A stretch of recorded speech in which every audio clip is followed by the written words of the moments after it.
ఆయన BJP party పోయి పోటీ చేస్తున్నంటే ఆయన కాంట్రాక్ట్ల కోసం 22 కోట్ల ఆస్తి కోసం ఆయన పోయింది తప్ప వేరేదేం లేదు. ఇక బీజేపీ కూడా పరిపాలన మంచిగా లేదు. ఏదో రాజగోపాల్ రెడ్డి ఇక ఆయన కాంట్రాక్ట్ల కోసం వెళ్ళిపోయింది కానీ మళ్ళీ టీఆర్ఎస్ వస్తాయి.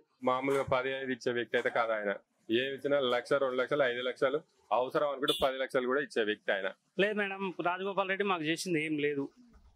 మేము కాంగ్రెస్ పార్టీకే ఓటేస్తాం. కష్టపడి గెలిపించినా కానీ మా ఊరికి చేసింది లేదు. మా ఊరికి గెలిచి ఆయన కూడా రాలేదు మేడం. కాంగ్రెస్ ప్రతి రాష్ట్రంలో కూడా డౌన్ అయిపోయింది. కాంగ్రెస్ ఏదైనా మునుగోడు అడ్డది. ఈ కాంగ్రెస్ అనేది మునుగోడు కంచుకోట. ఖచ్చితంగా మునుగోడులో కాంగ్రెస్ వస్తుంది. ఇక్కడ కూసుకుంట్ల ప్రభాకర్ రెడ్డి గారు మాజీ ఎమ్మెల్యే, ఆయన ఉంటే కొంచెం అభివృద్ధి అయ్యేది. ఏది మొన్న గెలిస్తే ఫస్ట్ గెలిస్తే ఇక అంతో ఎంతో రాజగోపాల్ రెడ్డి రాజీనామా చేసినందుకు అంతో ఎంతో పనులు చేస్తారు ఆయన కాడికి అవుతాయి. కానీ ఈ డిగ్రీ కాలేజీలు బొగ్రీ కాలేజీలు ఇది వస్తుంది అది వస్తుంది అనేది అది వేస్ట్ మాట. అది ఈ రోజు రాజగోపాల్ రెడ్డి గెలిచి కూడా మాకేం చేసింది లేదు. కాంగ్రెస్ పార్టీ కార్యకర్తల్ని ఏ రోజు కూడా పట్టించుకున్న పాపాన పోలేదు. ప్రజలు మళ్ళీ రాజగోపాల్ రెడ్డి గారిని గెలిపారు మేడం. 3వ స్థానంలో 4వ స్థానంలో ఉంటాడు ఈసారి బీజేపీ పార్టీ. డబ్బులు అయితే ఖచ్చితంగా పంచుతారు. ఇట్లా డబ్బులు తీసుకొని ఓటు వేయడం దేశం అంతా నడుస్తుంది. మనం ఒక మునుగోడు మండలంలో కాదు కదా, దేశం అంతా ఇప్పుడు డబ్బుల మీదే నడుస్తుంది రాజకీయం. డబ్బులు లేనివన్నీ ఈడ లెక్కే చేయరు. ఇక జనాలు ఏం చేస్తారు, డబ్బులకు చూస్తారు మెయిన్ గా. ఇక మరి ఓట్లకు అనేది పైసలు ఏం లేదు. పైసలు ఇచ్చినోడికే ఓట్లు వేస్తాం అంటారు. మరి ఉప ఎన్నికలు జరగబోతున్నాయి కదా, ఈ ఎన్నికల్లో మీరు ఎవరు కోటేస్తారు? కాంగ్రెస్ కోటేస్తాం. ఎందుకని?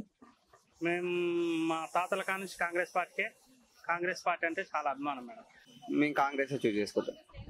ఎప్పటి నుంచి అయినా కాంగ్రెస్ మేము చూస్ చేసుకున్నాం ఎలక్షన్స్. సో మేము ఏదైనా కొట్లాడాలన్నా కాంగ్రెస్ నుంచే కొట్లాడతాం, ఏదైనా వేయాలన్నా కాంగ్రెస్ నుంచే చేస్తాం. ఆయన అవకాశం కోసం పోయింది మేడం పార్టీకి. ఓకే, ఆయన రాజీనామా చేసిందంటే ఆయన వ్యక్తిగతం కోసం రాజీనామా చేసిండు, మునుగోడు నియోజకవర్గం కోసం రాజీనామా చేసిన జనం కోసం అని చెప్తుండే ఆయన. ఓకే, మళ్ళీ రాజీనామా చేసి ఇండిపెండెంట్ గా వేయాలి, లేకుంటే అదే కాంగ్రెస్ పార్టీ నుంచో పోటీ చేయాలి. ఇప్పుడు ఎట్లనైనా ఇప్పుడు టీఆర్ఎస్ మధ్యన బీజేపీ మధ్యనే ఉంటుంది. కాంగ్రెస్ లేదంటారు? కాంగ్రెస్ కూడా ఉందిలే కానీ తక్కువ, థర్డ్ ప్లేస్ పోతుంది. కాకపోతే ఇక్కడ డిగ్రీ కాలేజీలు ఇవ్వాలంటే గత చంద్రబాబు నాయుడు కూడా రాలేదు. మేము సర్పంచ్ చేసినాకి వెళ్ళి కూడా ఇక మరి అవకాశం మొన్ననైతే సీఎం గారు వచ్చింది కానీ ఏం మాట్లాడలేదు.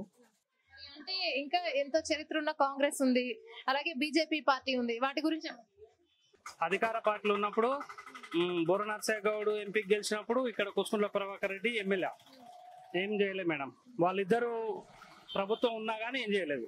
వాటికి చాలా పార్టీల వాళ్ళు ఇక్కడ మీటింగ్లు పెట్టారు కదా, నోటికి ఇంత ఇస్తామని, అవి అనౌన్స్మెంట్ చేయడం ఎవరు అనౌన్స్మెంట్ చేస్తారు? ఇంట్లోకి పోతారు, ఆ జేబులో పెట్టి వస్తారు. ఎంత ఇచ్చేది తీసుకున్నోడు చెప్పాడు, ఇచ్చినోడు చెప్పాడు. ఎంత అని అంటాం. అయితే ఇప్పుడు ఈ ఉప ఎన్నికలు జరుగుతున్నాయి కదా మునుగోడులో, ఏ పార్టీకి ప్రజలు పట్టం? టిఆర్ఎస్ పార్టీకి మేడం. ఎందుకని? అధికారంలో ఆలేవురు కాబట్టి అన్ని పనులు జరుగుతున్నాయి. ఈడ అన్ని హంగులు ఉన్న వ్యక్తి రాజగోపాల్ రెడ్డి. ఆయన మాత్రం ఎంచుకుంటారని కదా, ఆయన మధ్యన టిఆర్ఎస్ మధ్యన ఉంటది. మునుగోడులో ఉప ఎన్నిక జరగబోతుంది కదా, ఈ ఎన్నికల్లో మీరు ఏ పార్టీని ఎంచుకుంటారు? టిఆర్ఎస్. ఎందుకని?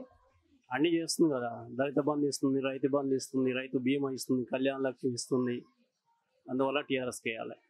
హాయ్ ఫ్రెండ్స్, మా టుడే టుమారో యూట్యూబ్ ఛానల్ చూస్తున్నందుకు చాలా థ్యాంక్స్. మరిన్ని లేటెస్ట్ వీడియోస్ కోసం వెంటనే సబ్స్క్రైబ్ చేయండి. అలాగే ఈ బెల్ ని కూడా రింగ్ చేసేయండి.